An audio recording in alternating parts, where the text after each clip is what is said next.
A cry for urgent help from business operators in Santa Cruz, St. Elizabeth this evening as daily rains push up to 16 inches of water along streets, in homes and their establishments. As Krista Campbell now reports, the Member of Parliament is calling for a meaningful plan of redress from the government. Flood waters on the streets of Santa Cruz, St. Elizabeth. A daily occurrence every time it rains. Up to 18 inches, according to residents. Too much for some vehicles. Watch as several men work to push a Honda-fit motor car out of a flooded pothole in the midst of pouring rain on Thursday. Even this dog knows better than to attempt to cross the flooded Institution Drive as violent waters rush by.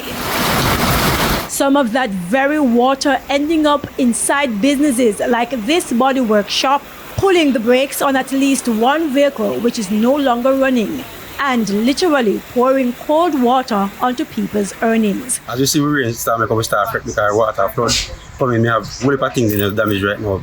People job with me have to fix back, and pay for some can't collect no money because water going out and mess them up.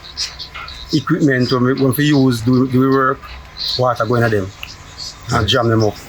For the operator of a nearby block factory, a whole part time we can't build no block.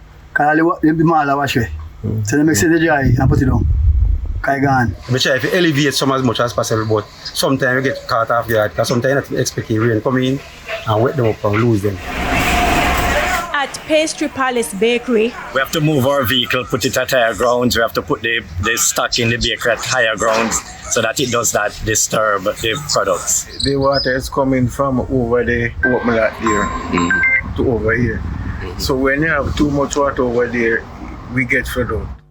Residents say a blocked drain on the Brighton Main Road has worsened the long-standing flooding issue in the town. Some dumping going on when I block up the water channel, the water run off. So when the water come now, it's not even run off. The water will stand up and back up in the shop. You have like 12 inches of water in the shop, and use current, high voltage. You have to stop work because we don't want nobody get dead or get injured.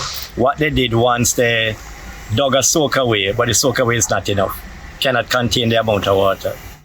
MP Zulika Jess is calling for a routine maintenance of the drains in the town to prevent the constant flooding anytime it rains. The town of Santa Cruz is now the drain. Back Street, or as my councillor Donovan Pagan would remind me, Sydney Pagan Drive, is now the drain because there isn't a sufficient drainage system to channel the water from the hills of Santa Cruz, which constantly inundate the town, mashing up the roadwork, and so it is now causing a recurring expenditure, recurrent expense on the national purse for the government to constantly be fixing back the road. It's why she's stressing the need for an urgent, comprehensive plan from the government to fix the problem once and for all. Krista Campbell, TVJ News.